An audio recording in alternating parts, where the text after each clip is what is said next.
Ma'am हा ma'am युट्यूबवर नका टाकाल ना व्हिडिओ, तिची लिंक सेंड करू द्याल ना ग्रुपवर. याची लिंक मला कुठेतरी टाकावं लागेल ना, तो व्हिडिओ, त्याच्याशिवाय लिंक कशी मिळेल? मॅम गुगल ड्राईव्ह मध्ये टाकलं तरी होते ना.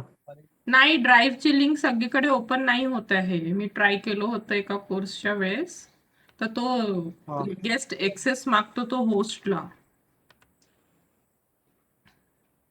तर तुम्ही लोक जर प्रेझेंटच राहाल तर मग व्हिडिओ रेकॉर्ड करायची गरजच नाही ना. त्या दिवशी सुरभी नव्हती ना, सुरभी अब्सेंट होती, तर म्हणून मी रेकॉर्डिंग तसं पण केलं चालेल होतं. मॅम. आता तर सगळे प्रेझेंट आहेत तर रेकॉर्डिंग नाहीच करत ना तुम्ही लोक. तसं आणि चालेल. पॉइंटर्स तर मी तुम्हाला देतेच आहे याच्यामध्ये, ठीक आहे. जर ज्या दिवशी कोणी हो अब्सेंट वगैरे राहिलं तर त्या दिवशीच फक्त आपण रेकॉर्ड करूया, ठीक आहे. ठीक आहे मॅम, ठीक आहे, हा, त्या चालेल. दिवशी सुरभी अब्सेंट होती तर म्हणून मी रेकॉर्डिंग केलं होतं. म्हणजे तिचं मिस झालं असतं तर परत मग मला ते शिकवायला नंतर चान्स नसता मिळाला. तर आता आपण रेकॉर्डिंग मी करते रेकॉर्ड, माझ्याजवळ राहू दे ते व्हिडिओज. जर तुम्हाला पुढे कधी लागलं तर तुम्ही घेऊन घ्याल पेन ड्राईव्ह मध्ये वगैरे.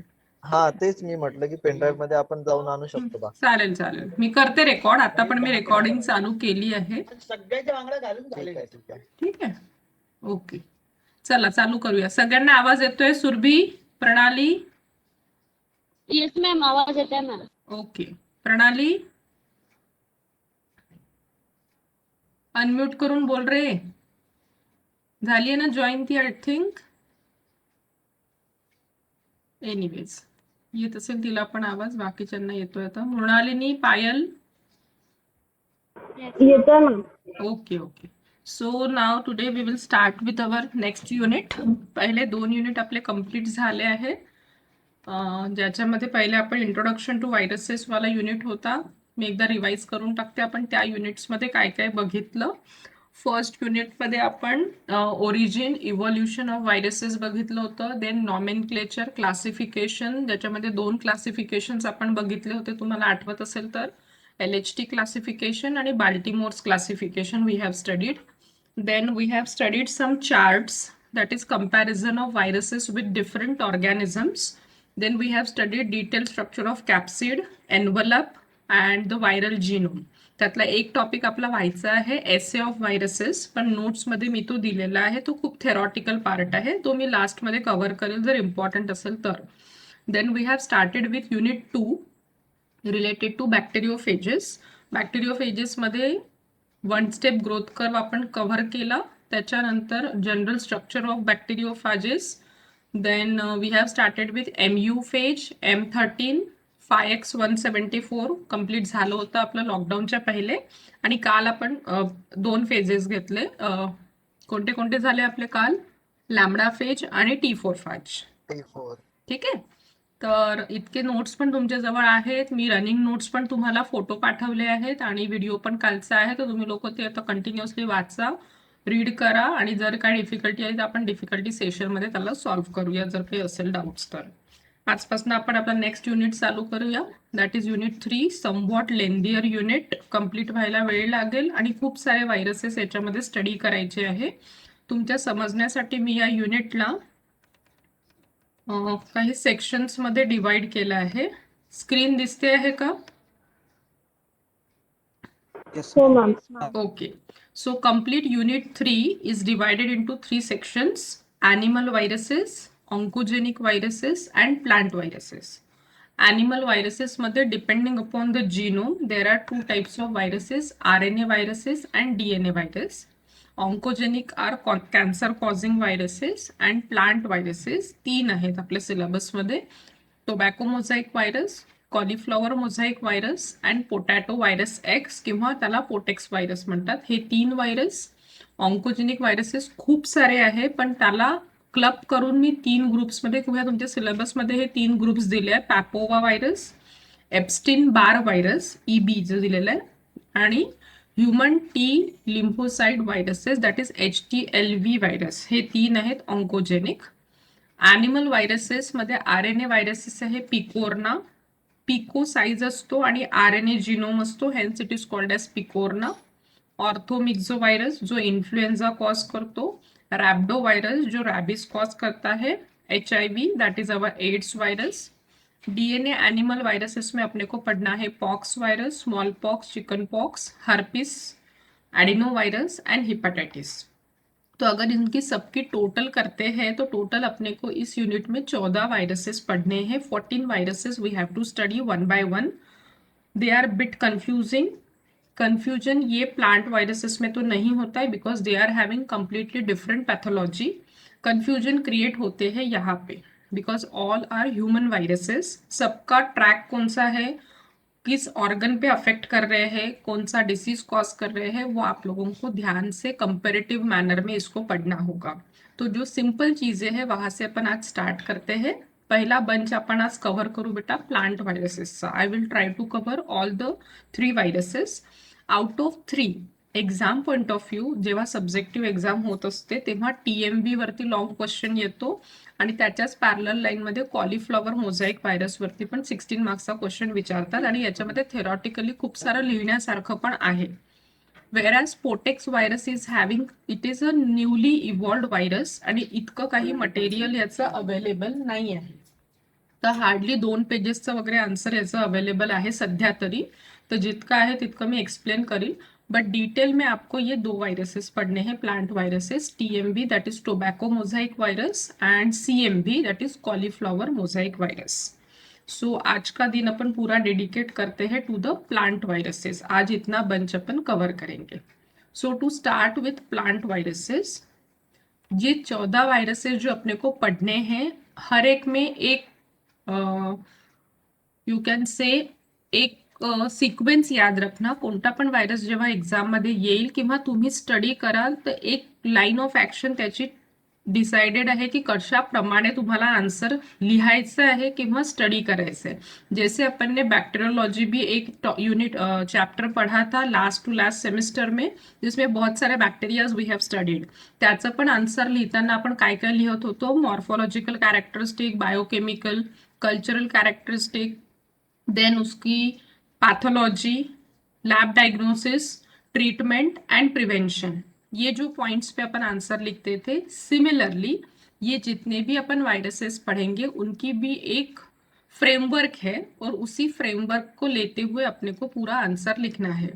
जो भी वायरस अपन स्टडी करेंगे उसका स्ट्रक्चर, उसका जीनोम, लाइफ साइकिल, पैथोजेनेसिस, कौन सा डिसीज कॉज करता है मतलब पैथोजेनेसिस आएगा, and if there is any treatment as far as human viruses are concern तो वो ट्रीटमेंट और प्रिवेंशन पॉइंट ऑफ व्यू रहेगा। तो ये पैरेलल लाइन पे अपन पूरा आगे का पार्ट पढ़ेंगे। So to start with the first and the important plant virus is tobacco mosaic virus designated as TMV। याचं स्टँडर्ड नोटेशनच आहे TMV, that is tobacco mosaic virus. If you remember the history and discovery of viruses, सगळ्यात पहिले जे चेंबरलैंड filter आलं होतं आठवतंय का बेटा? चेंबरलैंड फिल्टर वी हॅव स्टडीड, हो मॅम। ज्याच्यामध्ये आपण चेंबरलैंडने काय केलं होतं जर आठवत असेल तर tobacco mosaic, tobacco plant which was infected with TMV virus, त्याचा प्लांट एक्स्ट्रॅक्ट घेतला होता, लीफ एक्स्ट्रॅक्ट क्रश केलेलं होतं आणि त्याला त्या फिल्टर मधनं डिकेंट केलं होतं। एंड व्हाट ही ऑब्जर्व कि जो फिल्ट्रेट था उसमें भी इन्फेक्शियस प्रॉपर्टी थी। So this tobacco mosaic virus was the first virus जिसके ऊपर डिस्कवरी हुई थी as far as eukaryotic viruses are concern. So it is having much importance as compare to other viruses because discovery of viruses start with this virus that is tobacco mosaic virus. इसके लिए host plant कौन सा होगा? As far as name suggest, tobacco plant is the host plant for this virus। Structurally in general अगर देखना है it is a rod shaped virus. जो points मैंने लिखे हैं वो अच्छे से याद रखना, क्योंकि अपन हमेशा जब वायरस को एक्सप्लेन करने के लिए जाते हैं तो अपने मन में आता है हेक्सागोनल कॅप्सिड असेल आणि मग त्या बाकीच्या सगळ्या गोष्टी टेल आणि टेल फायबर्स वगैरे, तो कन्सेप्ट आता विसरून जा, ते बॅक्टेरियोफेजेस मध्ये होतं। यूनिट 2 में वो चीज याद रखनी है आपको, because bacteriophages are having binal symmetry, that means hexagonal head, tail, basal plate, tail fibres ते सगळं बॅक्टेरियोफेजेसमध्ये झालं. आता आपण कोणत्या सेक्शनमध्ये आहो? प्लांट आणि एनिमल वायरसेस. तो प्लांट एंड एनिमल वायरसेस में एक तो हेलिकल कैप्सिड रहेगी या तो आइकोसाहेड्रल कैप्सिड रहेगी, बट बाइनल सिमेट्री बहुत कम वायरसेस में होती है एज फार एज प्लांट या तो एनिमल वायरस. तर जर वेळेवर काही आन्सर नाही आठवलं तर रॅन्डमली लिहू नका बेटा, कारण की प्लांट आणि एनिमल व्हायरसेस बॅक्टेरियोफेजेस सारखे दिसत नाही. तर चुकूनही त्यांचं स्ट्रक्चर बायनल सिमेट्री सारखं नाही काढायचं. Either it can be having icosahedral symmetry और it can be having helical symmetry, but never binal symmetry. हा कन्सेप्ट समजला का? बायनल सिमेट्री कोणामध्ये असते? Yes ma'am binal symmetry bacteriophages मध्ये असते. बॅक्टेरियोफेजेस. ठीक आहे. वेरॅज प्लांट्स आणि अॅनिमल व्हायरसेस जेव्हा तुम्ही लोक लिहाल तेव्हा आयदर त्यांच्यामध्ये आयकोसाहेड्रल सिमेट्री असेल किंवा हेलिकल सिमेट्री असते. ठीक आहे. तो tobacco mosaic virus is a rigid rod. As it is having, we are saying rod, that means it is having helical symmetry and it is not flexible. Generally यांची जी capsid असते ती tough capsid असते, कारण की helical सिमेट्रीचं मी एक significance सांगितलं होतं की जितका जिनोमचा साईज असतो तितके त्यांचे कॅप्सोमर्स त्याला अरेंज केलेले असतात. सो द नंबर ऑफ कॅप्सोमर्स किती राहतील ते कशावर डिपेंड करतं की त्यांची लेंथ, जिनोमची लेंथ किती आहे. ठीक आहे. And that rod or that capsid is somewhat rigid or tough in case of plant viruses as compared to animal virus. It is having nucleocapsid. Nucleocapsidचा जर अर्थ बघितला, so the helical capsid surrounds the nucleic acid, hence it is called as nucleocapsid. Plus it is non-enveloped virus, म्हणजे बाजूला enveloped नसतं, त्याच्यामुळे याला naked virus पण म्हणतात, because it is not having envelope. विरियॉन म्हणजे आपण काही टर्मिनॉलॉजीज बघितले होते युनिट 1 मध्ये. Virion is extra cellular infectious virus particle is called as virion. तर त्याचा साईज जर बघितला total, so it is 3.9 into 10⁻⁶ dalton. आणि त्याचा जो जीनोम आहे that is RNA genome. Underline कराल, हा प्लांट व्हायरस आहे आणि याचा RNA जीनोम आहे, दॅट इज उसका साईज है 2 into 10⁻⁶ dalton. Now we will go to the detailed structure of this tobacco mosaic virus. Basically it is having which type of symmetry? Helical symmetry. Nucleocapsid आहे म्हणजे त्याचा जो capsid plus nucleic acid. Now you have to imagine a straight rod आणि त्याच्या बाजूला revolving काही capsomers arrange आहे and it will look like this. So this helical form, it can be in the form of alpha helical pattern or it can be in the form of beta helix. अगर वो right handed side में twist होता है कि left handed side, या तो clockwise twist होता है कि एंटी क्लॉकवाइज ट्विस्ट होता है, depending upon that right handed helix या तो लेफ्ट हैंडेड हेलिक्स हो सकता है. The diameter of the helix और दैट कैप्सिड इज 15.18 नॅनोमीटर. आणि हे जे छोटे छोटे सर्कल्स काढले आहे दीज आर नथिंग बट प्रोटोमर्स.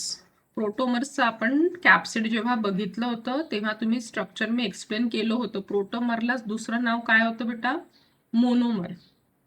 ठीक आहे. आणि 5 प्रोटोमर किंवा मोनोमर मिळून एक कॅप्सोमर बनवायचे. 5 यांनी मिळून जो कॅप्सोमर बनत होता त्याला नाव काय होतं? पेंटामर. पेंटामर. 6 इससे मिलके जो बनता था उसको बोलते थे हेक्सामर. पेंटामर और हेक्सामर को मिला के जो बनते थे these are capsomers, but basic subunit उनका था प्रोटोमर या तो monomer.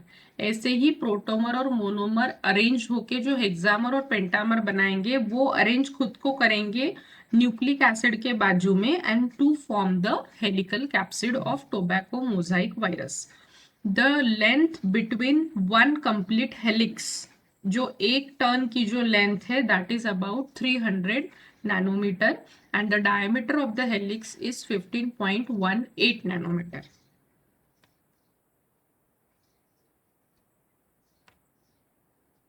That is all about structure of TMV virus. The next part is its genome. As far as nucleic acid or genome is concerned, it is having RNA as its genome. तो ये याद रखना. And this RNA is positively sense RNA. आणि मी सांगितलं होतं बेटा, जेव्हा आरएनए पॉझिटिव्हली सेन्स असतो तेव्हा त्याचा काय सिग्निफिकन्स असतं? जब आरएनए पॉजिटिव सेंस होता है इसका मतलब क्या है?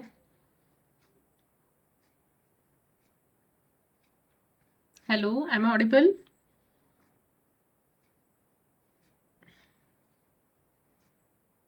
Hello, Yes. आवाज येतोय माझा? हो मॅम.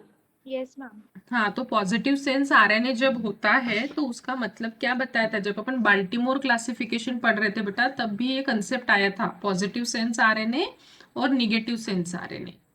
तो क्या मतलब होता है पॉजिटिव सेंस आरएनए का? रायबोसोमची बाइंडिंग हाँ हाँ, त्यांच्याजवळ रायबोझोम बाइंडिंग साईट असतात, म्हणजे ते डायरेक्टली ऍक्ट करतात as a mRNA and that can participate in the process of transcription and translation. So याचा जो जीनोम आहे तो पण पॉझिटिव्ह सेन्स आरएनए आहे, म्हणजे त्याचा genome itself act as a mRNA. त्याच्यावरती रायबोझोम बाइंड होऊन डायरेक्ट प्रोटीन सिंथेसिस स्टार्ट होईल. That is the significance of positive sense RNA. Now life cycle we will study. आता बघा बेटा, जेव्हा आपण ॲनिमल व्हायरसेस किंवा बॅक्टेरियोफेजेसची लाईफ सायकल बघितली होती तेव्हा काही की पॉइंट्स असतात. No doubt it carried out lytic cycle. So likewise some points are common in case of plant viruses also. Now try to imagine tobacco plants किंवा कोणतं पण normal plant imagine करा, त्याच्यावरती व्हायरस पहिले bind होईल. आता bind होण्यासाठी specifically कोणता तरी साईट तो सर्च करेल.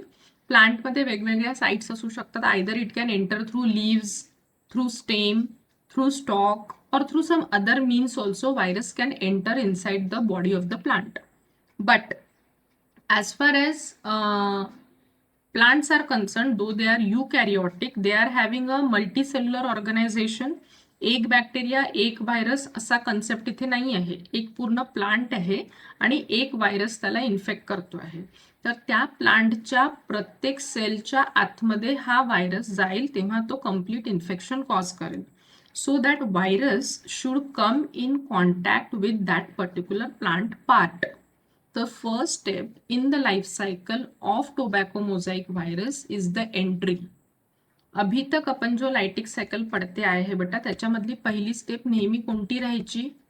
बाइंडिंग. इफ यू रिमेंबर, पहली स्टेप लाइटिक साइकिल में कौन सी रहती थी? Binding, then penetration. हाँ, binding, then penetration of genome and further process. तर इथे बाइंडिंग ॲज सच कन्सेप्ट येत नाही. इथे पहिला वर्ड कोणता येतो? एंट्री. प्लांट व्हायरसेसच्या केसमध्ये ऑलवेज लक्षात ठेवाल, TMV असो किंवा याच्या पुढचे जे पण आपण प्लांट व्हायरसेस बघू त्याच्यामध्ये फर्स्ट स्टेप येईल आहे entry. Entry of what? Entry of that virus into the plant cell. After entry, entry कशी होते ते मी सांगते नंतर. After entry the second step comes, that is called as uncoating. या थोड्याशा वेगळ्या टर्म्स आहेत ज्या आतापर्यंत नव्हत्या आल्या. सो ब्लाइंडली लाईफ सायकल लिहिताना बाइंडिंग, पेनिट्रेशन अशा कन्सेप्ट प्लांट व्हायरसेसमध्ये नाही लिहायच्या. प्लांट व्हायरसेसमध्ये टर्मिनॉलॉजीज थोड्या वेगळ्या असतात. So life cycle starts from entry, second step is uncoating, third step is replication, then viral assembly and maturation. So there are some different steps. So the first step is entry. For entry point of view, there are three basic ways by which virus can enter into the plant cell. Plant cell वरती कधीही अशी specific receptors present नसतात. जसं bacteria आणि बॅक्टेरियोफेज मध्ये specificity कशामुळे असते?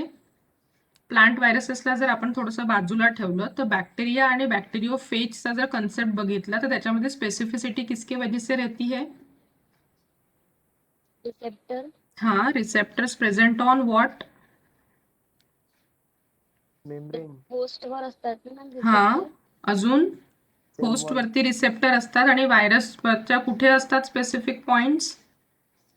Ma'am त्याचे टेल फाइबर्स. हाँ, so there is specificity between virus and the host on the basis of receptors present on the host cell and specific adaptive sites present on tail fibres of the bacteriophage. हा concept तुम्हा लोकांना माहिती आहे, पण असं recognition plant आणि plant व्हायरसमध्ये नसतं.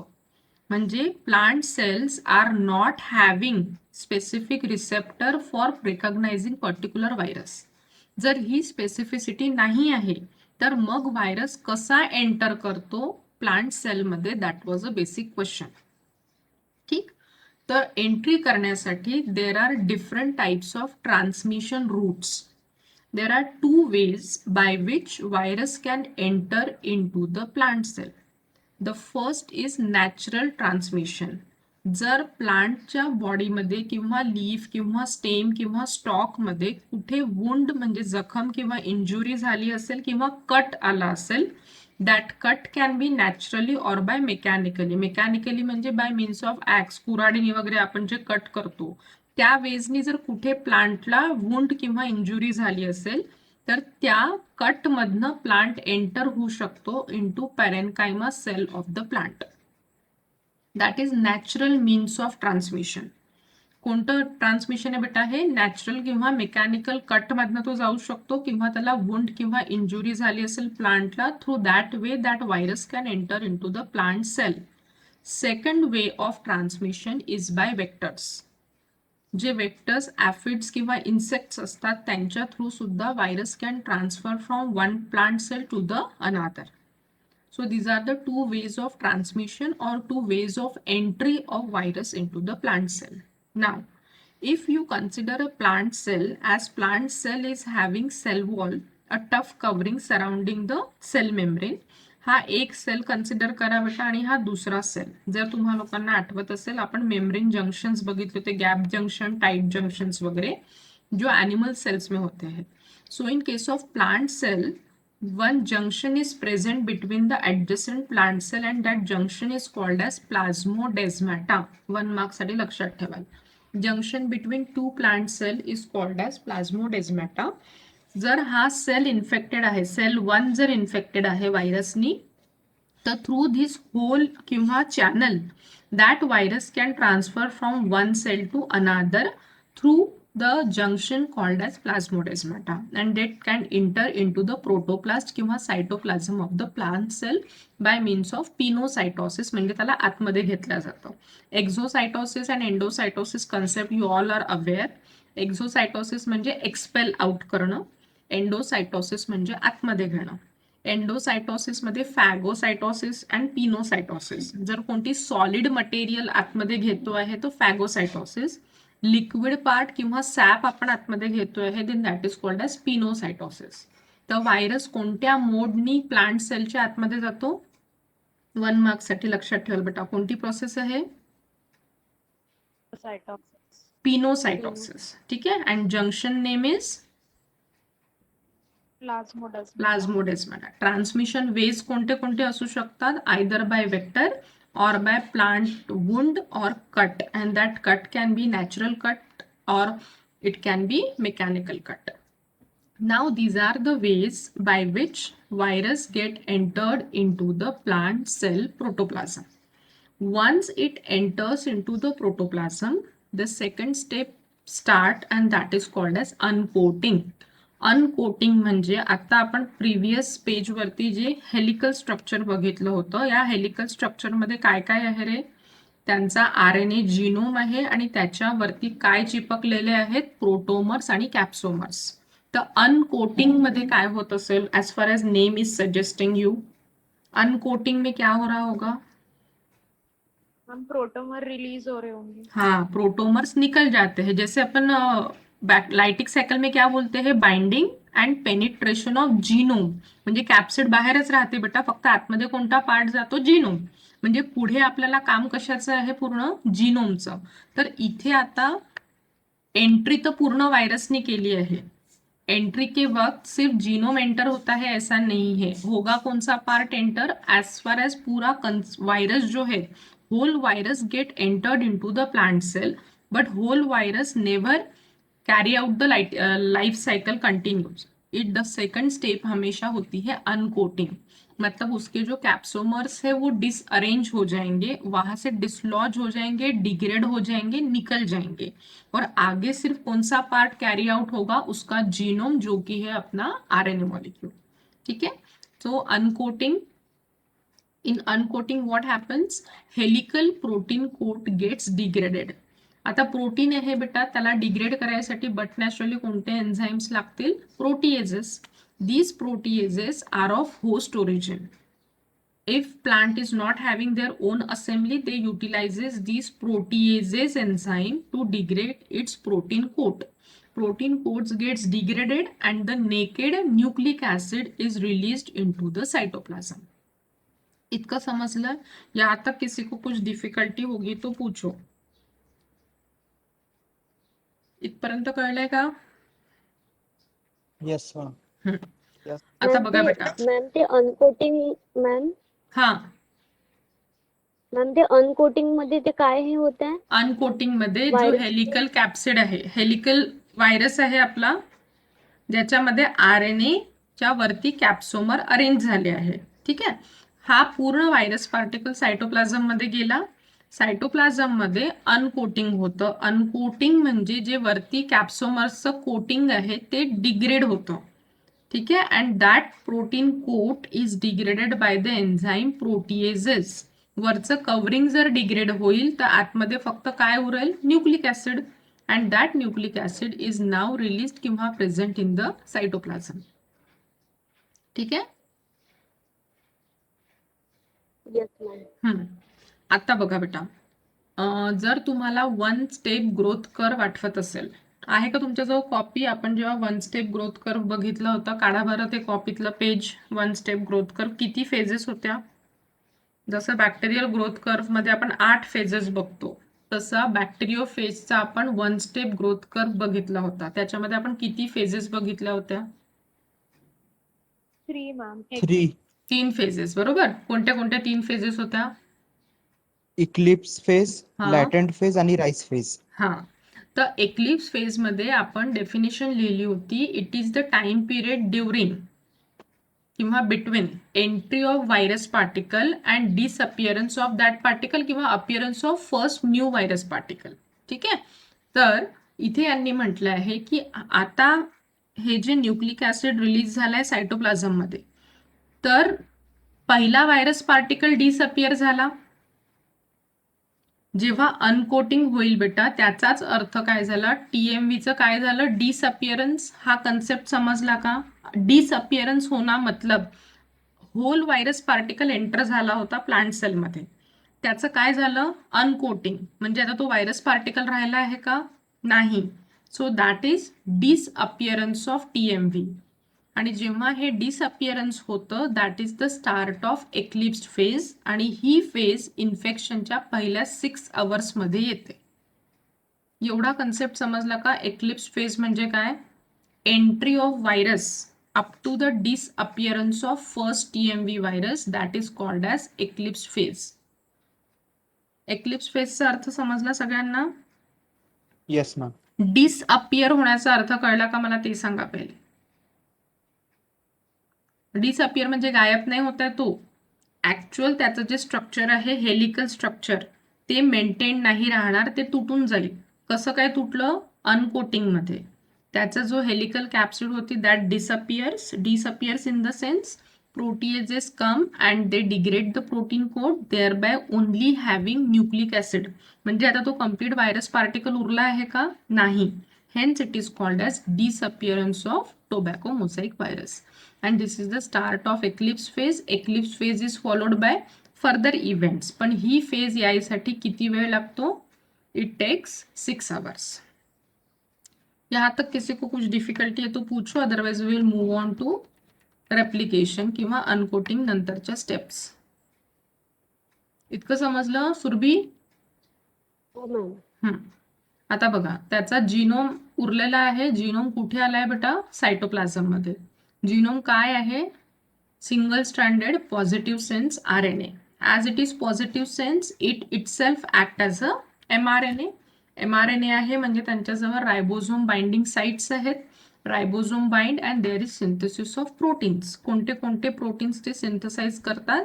दे कॅन सिंथेसाइज प्रोटीएजेस, प्रोटोमर्स म्हणजे स्ट्रक्चरल प्रोटीन्स, आणि त्यांच्या रेप्लिकेशनसाठी लागणारा एक एन्झाईम आहे सिंथेटेज. आणि या सगळ्यांना मिळून जे कॉम्प्लेक्स बनतं that is called as replicase complex. आता या रेप्लिकेज कॉम्प्लेक्सला थोडंसं समजून घ्या. This replicase enzyme or a complex is having two subunits. One subunit is responsible or it acts as RNA polymerase, and another subunit act as replicase as it actually involved in the process of replication. म्हणजे हे एक असं complex आहे बेटा की 2 सबयुनिटनी बनलं आहे. त्याचा एक सबयुनिट ऍक्ट करतो ॲज RNA पॉलिमरेज आणि दुसरा सबयुनिट ऍक्ट करतो आहे ॲज रेप्लिकेज. जो सबयुनिट RNA पॉलिमरेज म्हणून ऍक्ट करतो तो ट्रान्सक्रिप्शनच्या प्रोसेसला रेग्युलेट करतो. जो सबयुनिट रेप्लिकेज म्हणून ऍक्ट करतो तो रेप्लिकेशनसाठी रिस्पॉन्सिबल आहे. हा दोघांमधला डिफरन्स कळला का? पहिली स्टेप काय झाली बेटा लाईफ सायकल मध्ये? Just revise it. First step काय झाली? एंट्री. एंट्री करण्यासाठी स्पेसिफिक रिसेप्टर्स प्रेझेंट नाही आहे, त्याच्यामुळे transmission is by means of 2 ways. Either can be naturally wound entry होईल किंवा कट्स मधनं जाईल, और entry by means of insects. Once the virus gets entered into the plant cell, there occurs the process of uncoating. Uncoating occurs in presence of enzyme proteases, which degrades the complete protein coat, and nucleic acid now enter or remain in the cytoplasm. That is the start of eclipsed phase. During this phase, positive sense RNA itself act as mRNA, and it involved in the synthesis of proteins. Different types of proteins or enzymes can synthesized by the TMV. The examples are proteases, protomers, synthetase enzyme, and replicase enzyme.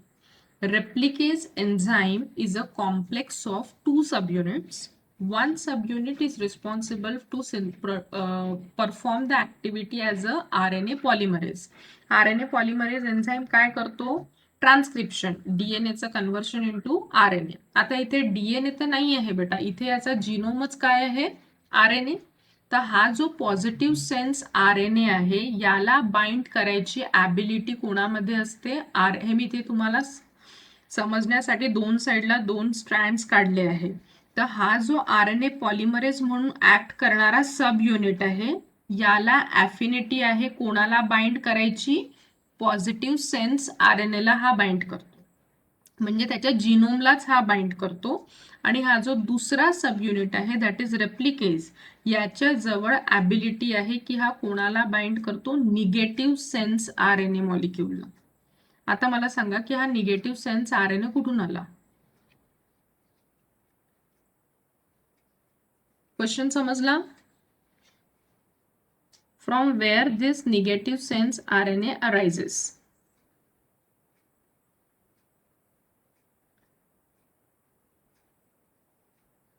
Ma'am ते निगेटिव्हचं positive होईल ना? पॉझिटिव्हचं negative होईल बेटा. त्याचा actual genome कसा आहे? Positive. ठीक आहे. या पॉझिटिव्हची अजून एक कॉपी त्यांना बनवायची आहे, दुसरी पॉझिटिव्ह. तर पहिले डायरेक्ट पॉझिटिव्ह टू पॉझिटिव्ह कधीच सिंथसाइज नाही होत. पॉझिटिव्ह पासून पहिले कोणती कॉपी सिंथसाइज होईल? Negative sense RNA. त्या निगेटिव्ह सेन्स RNA वरती बाइंड करेल आता रेप्लिकेज एन्झाईम, आणि मग या निगेटिव्हचं कन्व्हर्शन कशामध्ये करेल? Positive sense RNA, that is the on nucleic acid of the virus. हा कन्सेप्ट समजला का? इथे कोणाला काही डिफिकल्टी असेल तर विचारा. मॅम रिपीट करा ना एक वेळा. हा, आता बघा बेटा, व्हायरसला स्वतःला रेप्लिकेट करायचंय. स्वतःला रेप्लिकेट करायचंय म्हणजे त्याला स्वतःचे कॅप्सोमर्स, स्वतःचं न्यूक्लिक ऍसिड, प्रोटोमर्स सगळे डबल बनवावे लागतील, नंबर ऑफ कॉपीज. तर ते करण्यासाठी त्याला खूप सारे एन्झाईम्स लागतील. तर पहिले तो ते एन्झाईम सिंथेसाइज करेल ट्रान्सक्रिप्शन करून. इतकं कळलं? Yes ma'am. ठीक आहे. त्यातला एक एन्झाईम जो आहे तो सिंगल एन्झाईम नाही आहे, तो कॉम्प्लेक्स एन्झाईम आहे. ठीक आहे. तो कॉम्प्लेक्स एन्झाईम 2 सब युनिटनी बनला आहे. एक सब युनिट ऍक्ट करतो ऍज अ RNA पॉलिमरेज आणि एक सब युनिट ऍक्ट करतो ऍज अ रेप्लिकेज. RNA पॉलिमरेजचा जो सब युनिट आहे त्याला ॲफिनिटी असते positive strand of the RNA, म्हणजे जो ऍक्च्युअल त्याचा जीनोम आहे त्याच्यावरती RNA polymerase sub unit bind करू शकतो. ऑन द कॉन्ट्ररी, हा जो दुसरा सब युनिट आहे जो रेप्लिकेज म्हणून ऍक्ट करणार आहे तो कोणावर बाइंड व्हायची ॲफिनिटी आहे? निगेटिव्ह स्ट्रँडला. तर मी क्वेश्चन हा विचारला होता की निगेटिव्ह स्ट्रँड कुठनं आला? निगेटिव्ह स्ट्रँड ऑलरेडी प्रेझेंट असेल का? नाही मॅम. नाही. ऑलरेडी कोणता स्ट्रँड प्रेझेंट आहे बेटा? पॉझिटिव्ह. पॉझिटिव्ह. त्या पॉझिटिव्हचं पहिले कन्व्हर्शन कशामध्ये होईल? निगेटिव्ह मध्ये. ठीक आहे. ते करायचं काम कोण Yes, ma'am. करतो? हा करतो, RNA पॉलिमरेज सब युनिट, जो पॉझिटिव्ह साठी ॲफिनिटी असते आणि तो त्याची अजून एक कॉपी बनवतो आणि ती जी कॉपी बनते ती कोणत्या पोलॅरिटीची राहील? निगेटिव्ह पोलॅरिटीची. या निगेटिव्ह पोलॅरिटीला आता कोण बाइंड करेल? रेप्लिकेज. रेप्लिकेज. आणि त्याची अजून एक कॉपी बनवेल, तिला कोणती पोलॅरिटी राहील? निगेटिव्ह. निगेटिव्हला पासनं बनवतोय बेटा, म्हणजे कोणता बनेल? तर मॅम पॉझिटिव्ह. पॉझिटिव्ह. आणि हा जो नेक्स्ट पॉझिटिव्ह बनेल that act as a genome for next virus. In this way एका पॉझिटिव्ह पासनं दुसरी पॉझिटिव्ह आपण जनरेट करतो via negative as a intermediate. Are you getting? म्हणजे Yes, त्याचा ma'am. ऍक्च्युअल जीनोम पॉझिटिव्ह आहे, आपल्याला पाहिजे पण नेक्स्ट पॉझिटिव्हच आहे, पण डायरेक्ट पॉझिटिव्ह पासून पॉझिटिव्ह बनत नाही. पहिले मधात कोणती कॉपी बनेल? निगेटिव्ह. निगेटिव्ह वाली.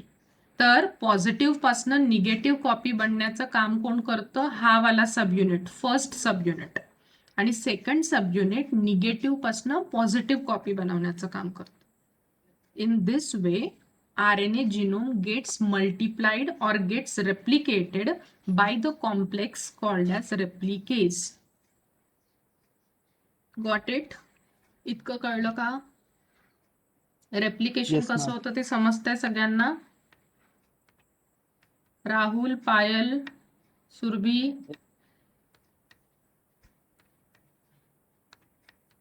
ठीक आहे. आता आपण त्याला अजून थोडं डिटेलमध्ये बघू बेटा. हे बघा, हा पॉझिटिव्ह सेन्स त्याचा ऍक्च्युअल RNA आहे, सिंगल स्टँडर्ड RNA. सगळ्यांना माझा आवाज येतोय का? Yes ma'am. एकदा कन्फर्म करा. आ रही है सबको आवाज? Yes ma'am. ओके, गुलशन ला येते आहे. राहुल? येतो मॅम. ओके. मधात ना थोडं खूपच अटकून गेला होता आवाज, काहीच नव्हतं येत. सगळ्यांनाच होत होतं का तसं? हे नाही माहिती नाही मला मॅम. होतं. नाही का? माझा बरं नेटचा प्रॉब्लेम. बरं. आता मी परत एकदा सांगते, या डायग्राम वरनं समजून जाईल. समजलं मला. समजलं ना? हो. हा. ठीक आहे, परत एकदा मी या डायग्राम वरनं सांगते. हा पॉझिटिव्ह सेन्स RNA आहे, याच्यावरती रेप्लिकेज एन्झाईम आणि पॉलिमरेज एन्झाईम ऍक्ट करतील आणि एकाच स्ट्रँडवरनं ऍट ए टाइम खूप सारे निगेटिव्ह सेन्स RNA बनतील. आता हे जे मी असे काढले आहे, these all are negative sense RNA, जे एकाच स्ट्रँडला यूज करतील ॲज अ टेम्पलेट आणि त्याच्यावरनं number of copies of negative sense RNA बनवतील. आता नेक्स्ट स्टेपमध्ये काय होईल बेटा? हे याच्यापैकी एक कोणता पण जर पकडला तर तो negative sense RNA molecule template म्हणून ऍक्ट करेल आणि आता याच्यावरती कोणत्या कॉपी सिंथेसाइज होतील? Positive sense RNA. म्हणजे हे जे पॉझिटिव्ह सेन्स RNA आहे हे नवीन व्हायरसेस यूज करतील ॲज इट्स जीनोम आणि मग फर्दर त्यांची पूर्ण असेंब्ली होऊन व्हायरस पार्टिकल बनेल. So this is about replication. आता रेप्लिकेशन झाल्यानंतर पुढे आपल्याला असेंब्ली करावी लागेल. आता हे एक्झॅक्टली कुठे होतं हे प्लांट सेलमध्ये ते समजून घ्या बेटा. प्लांट सेल आहे, युकॅरिओटिक सेल आहे, म्हणजे तिथे न्यूक्लियस राहील. जब अपन लाइटिक साइकिल पढ़ते थे बैक्टीरिया के केस में तिथे न्यूक्लियस आणि सायटोप्लाझम असा कन्सेप्ट नव्हता, कारण की तो बॅक्टेरिया होता बेटा. सगळं काही कुठे चालू होतं? सायटोप्लाझम मध्ये. But now as far as plant cell is concern, plants हा जो एंट्री झाली आपल्या व्हायरसची, अनकोटिंग झालं, ते सगळे इव्हेंट न्यूक्लियसमध्ये होतात. म्हणजे त्याचा ऍक्च्युअल जीनोम जो अनकोट होतो आहे पॉझिटिव्ह सेन्स RNA तो पहिले कुठे प्रेझेंट आहे बेटा? न्यूक्लियसमध्ये. न्यूक्लियस मधनं त्याची कॉपी एक तर बाहेर येऊन मग प्रोटीन सिंथेसिस होईल, मग असेंब्ली होईल आणि जे काही मल्टिपल कॉपीज बनतील त्या न्यूक्लियसमध्ये रेप्लिकेशन होईल. कोणती प्रोसेस कुठे होत आहे ते समजून घ्या. एंट्री पर्यंत कळलं असेल आय थिंक. अनकोटिंग पर्यंत पण कळलं असेल. अनकोटिंग नंतर हा नेकेड पॉझिटिव्ह सेन्स RNA. हा positive sense RNA undergoes replication via this steps. पॉझिटिव्हचं पहिले निगेटिव्ह, निगेटिव्हचं परत पॉझिटिव्ह, असं पूर्ण न्यूक्लियसमध्ये चालू आहे. Simultaneously some of the positive sense RNA enter into the cytoplasm. They participate in the process of protein synthesis. आता ही proteins can be structural proteins and those structural proteins along with the genome come outside and undergo the process of assembly and maturation, and in this way complete tobacco mosaic virus particle will form in the cytoplasm. Site समजल्यात का बेटा? Nucleus मध्ये काय होत आहे आणि cytoplasm मध्ये काय होत आहे? Ma'am Yes, ma'am. मॅम ते पॉझिटिव्ह टू निगेटिव्ह आणि मग निगेटिव्ह टू पॉझिटिव्ह हे न्यूक्लियस मध्ये होत आहे. हा, म्हणजे पूर्ण ही जी रेप्लिकेशनची प्रोसेस आहे ही कुठे होत आहे बेटा? न्यूक्लियस मध्ये. प्रोटीन सिंथेसिस आणि असेंब्ली होत आहे सायटोप्लाझम मध्ये. कारण प्रोटीन सिंथेसिसला काय लागणार आहे आपल्याला? रायबोझोम. रायबोझोम कुठे प्रेझेंट आहेत? सायटोप्लाझम मध्ये. तर फक्त रेप्लिकेशनची प्रोसेस होईल न्यूक्लियसमध्ये, whereas protein synthesis and assembly or maturation occurs in the cytoplasm. ठीक आहे? Yes. ओके. हा, आता जाऊया पुढे. हे मी आता हा लास्ट पॉइंट आहे आपला, असेंब्ली कशी होते actually. Viral assembly and maturation.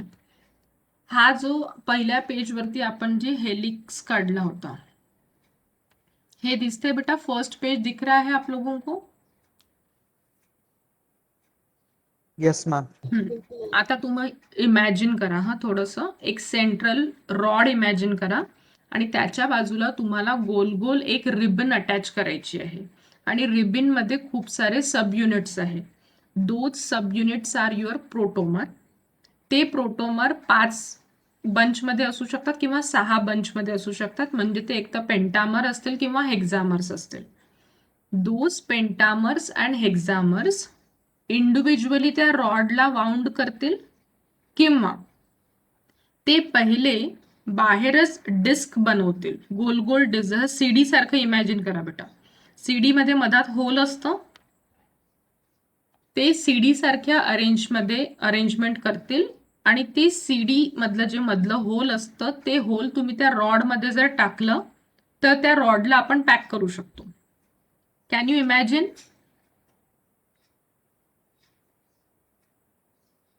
आप लोग इमॅजिन कर सकते हो? मधात एक पेन्सिल इमॅजिन करा ॲज अ रॉड आणि त्या पेन्सिल मध्ये जर मी एक एक सीडी टाकत गेली तर काय होईल? थोड्या वेळाने ती पेन्सिल पूर्ण दबून जाईल आतमध्ये.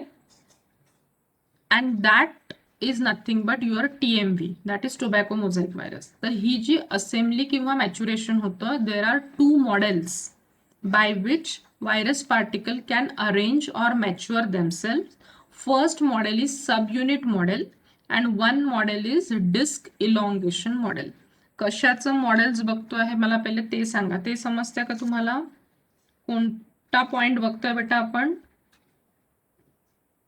Assembly. असेंब्ली. म्हणजे आता या असेंब्लीमध्ये काय करायचं आहे?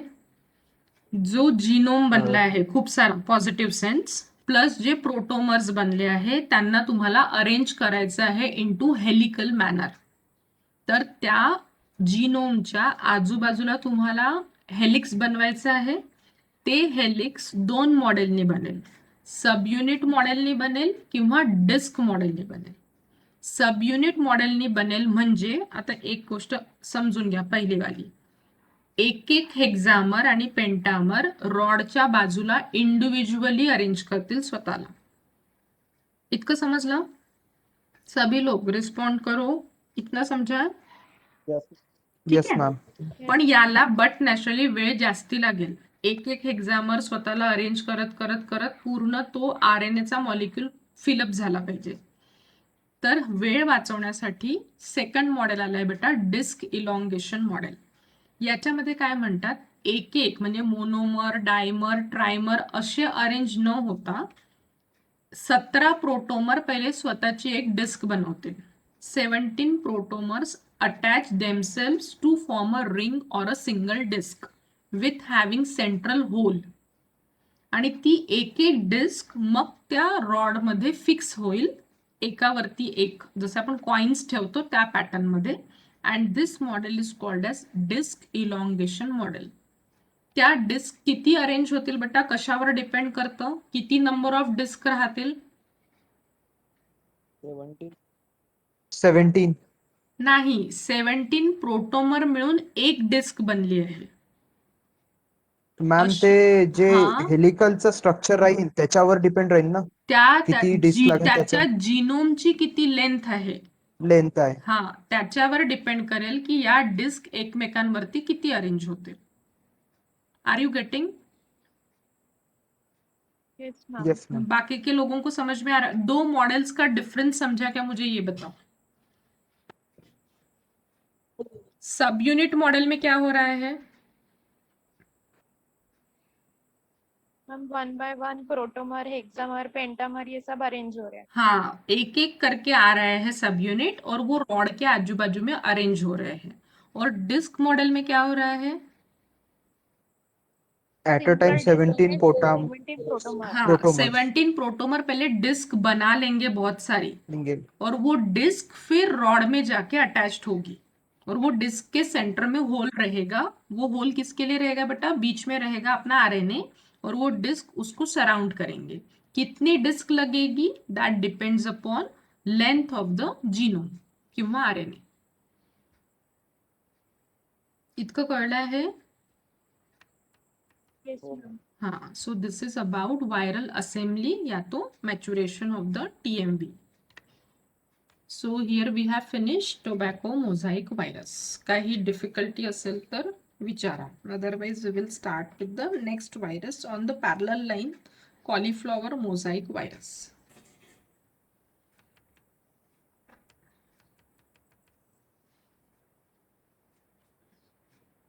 काही डिफिकल्टी आहे का नाही ना. No, ma'am. No ma'am. Okay. तर सेकंड व्हायरस घ्यायचा आज की एका दिवशी एकच व्हायरस घ्यायचा म्युच्युअली डिसाइड करा रे सांगा पटकन.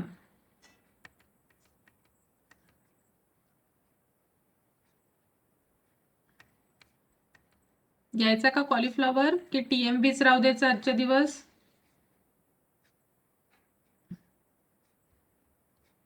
कुठे गेले रे चलेगा मैम ले लो. मॅम कॉलीफ्लॉवर घेऊन घ्या म्हणजे उद्या कॉलीफ्लॉवर होते. घेऊन घ्यायचा. Yes ma'am. ठीक आहे. मृणालिनी कुठे गेली गायब झाली का येस मॅम. मगाशीच लेफ्ट झालेली. अरे हो कुठे गेली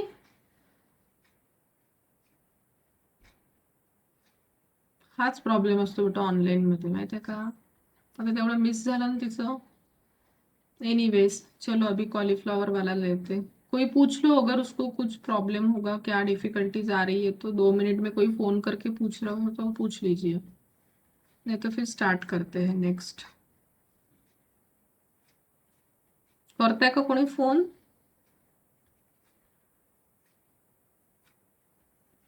Yes, ma'am. एक minute. हम्म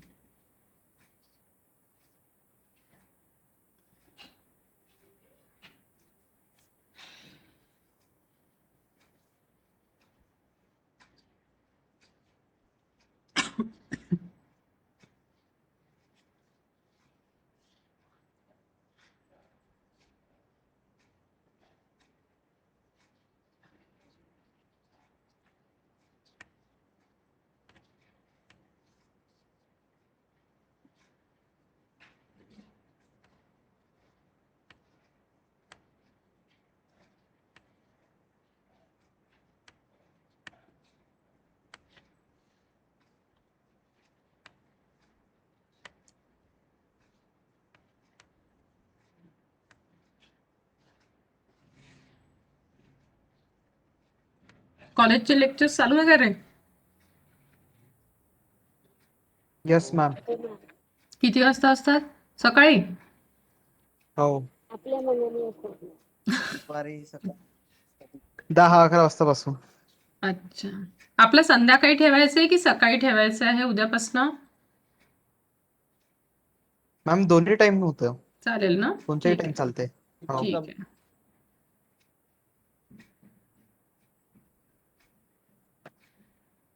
पायल हो गया क्या रे फोन?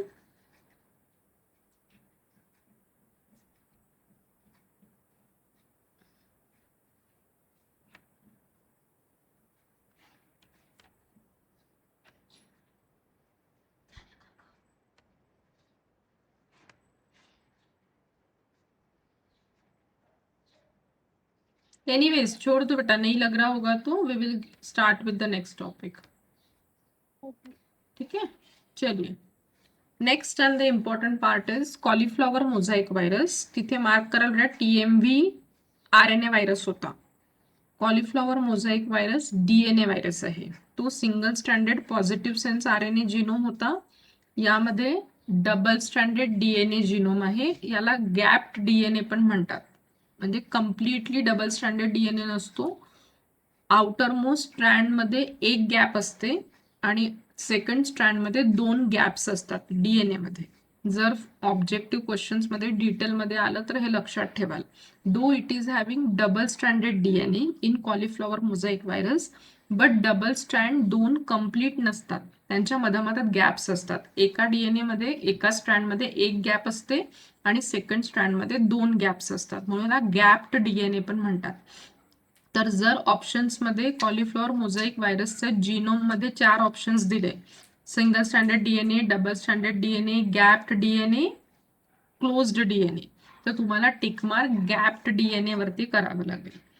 ठीक आहे. And then it is having icosahedron capsid having the diameter of 50 nanometer. It is a non enveloped virus. Genome double stranded linear DNA having the molecular weight of 4.4 into 10⁻⁶ Dalton. याचं genome बेटा असं structure draw करायचं. हे जे मधामधात तुम्हा लोकांना दिसत असेल, these are nothing but the gaps. नाव आतापर्यंत बेटा आपण जीनोमला जेव्हा स्टडी करत होतो तेव्हा आपण वर्ड्स यूज करायचं. Genome is made up of genes. Number of genes are present and every gene is responsible for giving rise to one particular gene product. हा कन्सेप्ट आपल्याला माहिती आहे की जीनचं पहिले ट्रान्सक्रिप्शन होऊन RNA बनतो, RNAचं ट्रान्सलेशन होऊन प्रोटीन बनतं. तर इथे gene word is replaced by ORF, that is open reading frame. आपण जे कोडिंग आणि नॉन कोडिंग रिजन म्हणतो, ते इथे कोडिंग रिजनला त्यांनी नाव दिलं आहे ओपन रीडिंग फ्रेम, ORF. असं व्हायरसच्या पूर्ण जीनोम मध्ये टोटल 6 ORF आहे. ओपन रीडिंग फ्रेम 1 से लेके 6 तक. म्हणजे तुमच्या लँग्वेज मध्ये 6 जीन्स आहे असं म्हटलं तरी चालेल. And every ORF give rise to or undergoes transcription and translation to form a specific protein which is having specific function. किती ORF आहेत बेटा? 6. म्हणजे त्या 6 ORF किंवा जीन्स ट्रांसक्राइब होंगे, ट्रांसलेट होके पर्टिकुलर मॉलिक्यूलर वेट का प्रोटीन बनाएंगे और वो प्रोटीन एक फंक्शन के लिए रिस्पॉन्सिबल होगा. ORF 1 से जो प्रोटीन बनता है उसका molecular weight 37 kilo dalton. It is responsible for movement of virus from one cell to other. ORF 2 का जो प्रोटीन बनेगा having molecular weight of 18 kilo dalton, it is responsible for transfer of virus through aphids. जो छोटे छोटे insects होते हैं, bugs होते हैं, उसके थ्रू ट्रांसमिशन के लिए ये प्रोटीन रिस्पॉन्सिबल होता है. ORF 3 वाला जो प्रोटीन है it is called as DNA binding protein, या तो सिंगल स्ट्रैंडेड बाइंडिंग प्रोटीन भी इसको कहा जाता है. ORF 4 is responsible for structural protein synthesis, that is capsomer. कहाँ से बनते हैं? ORF 4 say. ORF 5 is important as it is responsible for reverse transcriptase activity. and ORF6 is responsible for disease induction और symptoms. Plants में जो cauliflower Mosaic virus जो disease cause करता है उसके लिए 6th वाला जीन इंपॉर्टेंट है जो डिसीज को इंड्यूस करता है और सिम्टम्स देंगे. सो ये ORF का कन्सेप्ट आप लोगों को समझ में आ गया है. ORF म्हणजे आपल्या भाषेमध्ये काय राहील? Genes. Genes. Genes. And every gene give rise to one mRNA which will leads into one protein. असे किती प्रोटीन्स बनतील त्यांच्यामध्ये 6 आणि ते 6 प्रोटीन्सची वेगवेगळी ऍक्टिव्हिटी राहील. तर स्ट्रक्चरल प्रोटीन्स रिस्पॉन्सिबल जे असतात ते कोणत्या ORF पासून आहे? 4th. हे ऑप्शनल क्वेश्चन जर आपले मल्टिपल चॉईस वाले आले त्याच्यासाठी मी सांगते हे 2 लक्षात ठेवाल. 4th वाला जो आहे तो कॅप्सोमर बनवतो आणि 5th वाला जो आहे तो रिव्हर्स ट्रान्सक्रिप्शन करतो आणि डिसीज साठी कोणता रिस्पॉन्सिबल आहे? 6th वाला. तर हे तुमचे 1 मार्कच्या क्वेश्चन्स मध्ये विचारू शकतात. Now we will start with life cycle. Life सायकलचे पॉइंट्स पहिले 2 remain as it is as that of TMV. आता मला तुम्ही सांगा, पटापट रिवाइज करा बेटा. TMV व्हायरस एंटर कसा झाला होता तसाच कॉलीफ्लॉवर पण एंटर होईल. पटकन सांगा. How TMV virus get entered into the virus plants? Plants By- में अगर वूम हुआ तो बाय नेचुरल ट्रांसमिशन और मैकेनिकल ट्रांसमिशन दूसरा और बाय वेक्टर. By vectors. ठीक है, तो this are the 2 ways of transmission. Once entered into the plant cell, second step कौन सी थी? अनकोटिंग. अनकोटिंग. अनकोटिंग मध्ये काय होतं? Genome Protein. डिसअरेंज होता है. हाँ जीनोम बाय की कैप्सोमेर डिसअरेंज. हाँ बाय यूजिंग एंजाइम्स. कोणता? प्रोटीएज. प्रोटीएज. वो प्रोटोमर्स को निकाल देगा और सिर्फ साइटोप्लाज्म में अभी नेकेड न्यूक्लिक एसिड एंटर होगा. वहां पे न्यूक्लिक एसिड था पॉजिटिव सेंस RNA. यहाँ पे न्यूक्लिक एसिड है डबल स्ट्रैंडेड DNA. इसलिए रेप्लिकेशन की स्टेप्स चेंज होगी. अभी ये पेज को अच्छे से समझ low. This is the main event of cauliflower mosaic virus. Now the replication of CMV occurs in 2 phases. One is transcription, other is reverse transcription. बेटा genome काय आहे त्याचा? Double stranded DNA. म्हणजे कॉपीज पण तुम्हाला कशाच्या बनवायचे आहे? Double stranded DNA. स्टैंडर्ड. बरोबर. बट इसके पास एक एबिलिटी होती है रिवर्स ट्रांसक्रिप्शन की. तो पहले क्या होगा? पहले फेज होगी ट्रांसक्रिप्शन. मतलब जो उसका जीनोम है first undergo the process of transcription to form viral RNA. क्योंकि उसको प्रोटीन्स भी लगेंगे बीच बीच में. प्रोटीन्स के लिए उसको पहले खुद का RNA भी बनाना पड़ेगा. RNA ही जाके प्रोटीन सिंथेसिस में पार्टिसिपेट करेगा और बाकी के एंजाइम सिंथेसाइज होगा. So the first step in replication is transcription. What happens in transcription and where it occurs? देख लीजिए बेटा. हा आहे आपला प्लांट सेल. बरोबर. पहिली स्टेप आहे एंट्री, दूसरी स्टेप आहे अनकोटिंग. अनकोटिंग के बाद ये डबल स्ट्रैंडेड DNA साइटोप्लाज्म में आ गया. साइटोप्लाज्म से वो पहले एंटर करेगा न्यूक्लियस में. न्यूक्लियस में क्या होता है? मैंने बताया था कि ये जो DNA है ये कंप्लीटली डबल स्ट्रैंडेड नहीं होता है, इसमें गैप्स होते हैं. ये देखो बेटा, ये वाला दिख रहा है रेड वाला पोर्शन. आउटर जो DNA का स्ट्रँड आहे इसको एक गॅप आहे और यहाँ पे 2 गॅप्स आहे. इथे पण एक गॅप असते, ड्रॉ करताना चुकलंय माझं, आणि इथे एक गॅप असते. सो ये जो गैप्ड DNA है, once it enters into the nucleus, first it's converted into cccDNA. Stands for close circular DNA. Covalently closed circular DNA. ठीक आहे. म्हणजे तो गॅप DNA डिग्रेड नको व्हायला म्हणून तो पहिले cccDNA मध्ये कन्वर्ट होतो. प्लस यूकैरियोट्स के पास हिस्टोन प्रोटीन्स होते हैं इफ यू रिमेंबर. तो वो हिस्टोन प्रोटीन्स जाके इस DNA को प्रोटेक्ट कर लेते हैं so that it can not be recognized as a foreign. तो वो जो कॉम्बिनेशन बनता है इस DNA का प्लस हिस्टोन का, उस कॉम्बिनेशन को बोला जाता है mini chromosome. This mini chromosome formation occurs in nucleus. Mini chromosome पर्यंत कळलं आहे का सगळ्यांना? Yes, ma'am. Yes, ma'am. ठीक है. मिनी क्रोमोसोम कसा बनला बेटा? पहले एंट्री, मग अनकोटिंग, वो जो गैप्ड डीएनए है वो न्यूक्लियस में जाएगा, वो पूरा बंद हो जाएगा, मतलब सी बनेगा, उसके साथ हिस्टोन क्लब होंगे, और जो हिस्टोन क्लब हुए वाला जो डीएनए है that is called as mini chromosome. आता या न्यूक्लियसलाच मी थोडंसं इकडे मॅग्निफाय केलंय. इथे काय होतंय बेटा बघा, आता हा जो मिनी क्रोमोझोम बनला आहे हा पहिल्या फेज मध्ये जाईल. म्हणजे पहिली फेज कोणती आहे, ट्रान्सक्रिप्शन. म्हणजे आता इथे काय होईल, याचं ट्रान्सक्रिप्शन होईल. आता ट्रान्सक्रिप्शनसाठी एन्झाईम कोणता लागतो, आरएनए पॉलिमरेज. याच्याजवळ स्वतःचा आरएनए पॉलिमरेज नाही आहे, म्हणून तो कोणापासून यूज करेल, होस्ट पासून. होस्ट. ठीक आहे, म्हणून मी इथे लिहिलंय बेटा that will use host RNA polymerase. आणि या डीएनए पासून 2 आरएनए बनतात सगळ्यात पहिले. One is having 19S subunit and other is as a 35S RNA. Now try to understand, थोड़ा कंफ्यूजिंग है, I will try to explain. यहाँ तक किसी को कुछ डाउट होगा तो पूछो. Mini chromosome undergoes transcription by using host RNA polymerase, thereby synthesizing 2 RNA, 19S RNA and 35S RNA. हे सगळं चालू आहे न्यूक्लियस मध्ये. Now this 19S RNA come out of the nucleus into the cytoplasm and it enters into the second phase. Second phase कोणती आहे आपली, reverse transcription. पर reverse transcription करने के लिए कौन सा एंजाइम जरूरी होगा, रिवर्स रिवर्स ट्रांसक्रिप्टेज. ट्रान्सक्रिप्टेज. तो कोणत्या ORF पासून बनत होता, 5th. फिफ्थ. 5.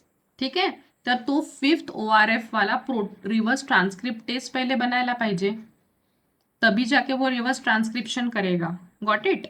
तो वो जो रिवर्स ट्रांसक्रिप्टेज एंजाइम बनने वाला है वो बनता है बेटा ये 19S RNA से. 19S RNA न्यूक्लियस में से साइटोप्लाज्म में आएगा, इसका प्रोटीन सिंथेसिस होगा और तब जाके बनेगा रिवर्स ट्रांसक्रिप्टेज एंजाइम. नाउ दिस रिवर्स ट्रांसक्रिप्टेज एंजाइम क्या करेगा, 35S RNA का कन्वर्शन करेगा डीएनए में. RNA का conversion into DNA, hence it is called as reverse transcription. इतकं कळलं का? 19S RNA reverse transcription produce करतो आणि तो रिवर्स ट्रान्सक्रिप्शन करण्यासाठी कोणाजवळ जाईल बेटा, 35S जवळ. आणि 35S कन्वर्ट होतो डीएनए मध्ये by using the product of 19S. Got it.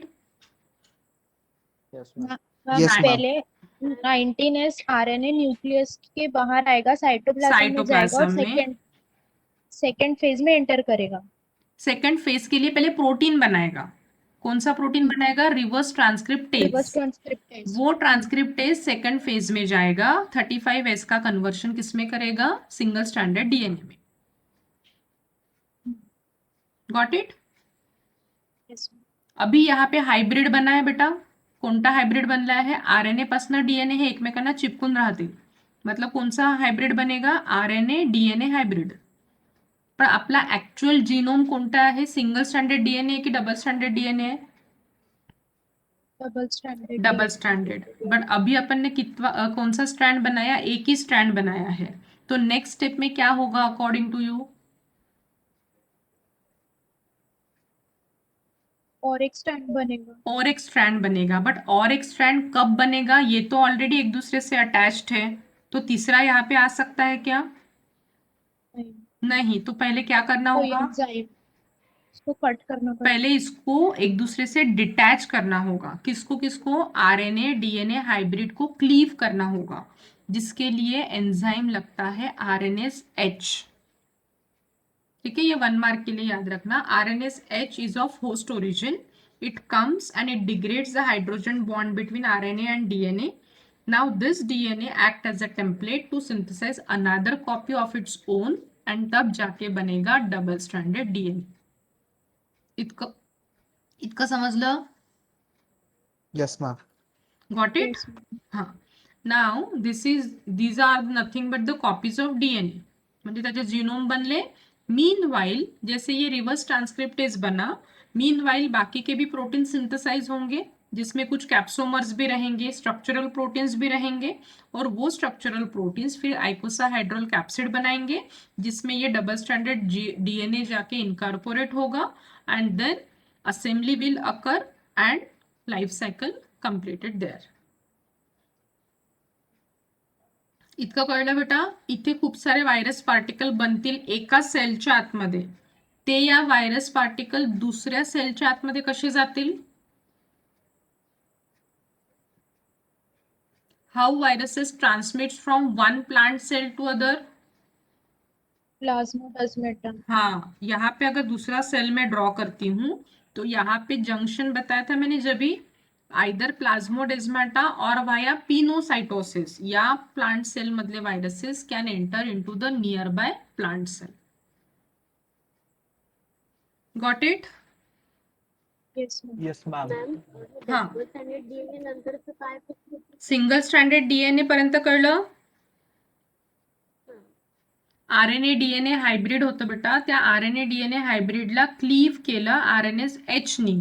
RNA separate झाला, त्याचा आता आपल्याला काही काम नाही आहे, तो दुसऱ्या प्रोसेस मध्ये पार्टिसिपेट करेल. हा जो सिंगल स्ट्रँडेड डीएनए उरला तो स्वतःचा कॉम्प्लिमेंटरी डीएनए बनेल, तेव्हा जाऊन कोणता डीएनए बनेल? Double stranded DNA which act as a genome, and thereby structural genes पासून प्रोटीन्स बनतील, आणि मग याची आणि याची असेंब्ली होऊन complete virus particle will synthesise.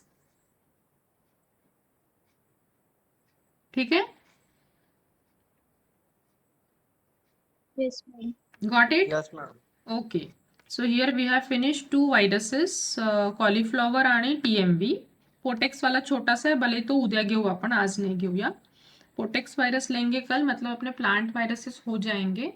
Then we will directly move on to पहला एनिमल वायरस अपन पढ़ेंगे, picorna virus. Picorna is a huge family, तो इसको पढ़ने के लिए थोड़ा टाइम लगेगा. इसमें बहुत सारे सब हेडिंग्स में और वायरसेस आते हैं.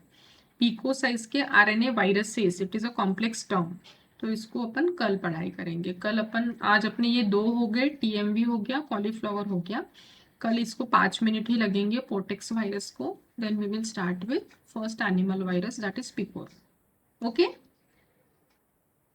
येस. Okay ma'am. मैम कल का टाइमिंग? कल बताओ मॉर्निंग में लेना है? मैम कोई भी टाइम में चलेगा, इवनिंग भी चलेगा, आपको evening. जैसे सूटेबल है. इवनिंग को भी चलता, ठीक है. आज के जैसा ही रखते हैं फिलहाल टाइमिंग, शाम का ही रखते हैं 5 बजे वाला. ठीक है? ठीक आहे ओके मॅम. मॅम. माझा कोर्स झाला की मी तुम्हाला मेसेज करते, मग त्या लिंकने तुम्ही जॉईन कराल. येस ठीक आहे मॅम. मॅम. ठीक है? चला उद्या मैम भेटूया. मृणालिनी का कॉल आया, वो कह रही थी कि नेटवर्क इशू हो रहा है, इसलिए उसने आपको बोला है कि मैसेज कर दिया कि लिंक वीडियो अपलोड कर दो. अच्छा, ठीक है ना, ठीक है. रिकॉर्डिंग किया तो अच्छा हो गया ना, ऐसा रहता फिर बीच बीच में. ठीक है ना? ठीक है बेटा, कल मिलते अपन 5 बजे. Okay ma'am. चला बाय, गुड नाइट. बाय.